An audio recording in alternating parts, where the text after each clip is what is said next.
หลายคนทำแดชบอร์ดแล้วแต่มีหน้าเดียววันนี้เราจะมาเพิ่มหน้ารายงานใน Looker แบบง่ายๆไปที่เมนูเพิ่มหน้าระบบจะสร้างหน้าใหม่ให้ทันที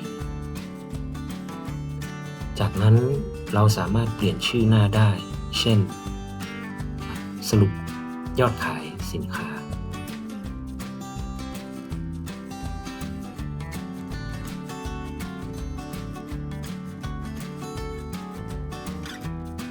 หรือถ้าเราไม่อยากเริ่มใหม่แนะนำให้ทำสำเนาหน้าเดิมนะครับแล้วแก้ไขเฉพาะข้อมูลก็จะประหยัดเวลาได้มากขึ้นนะครับ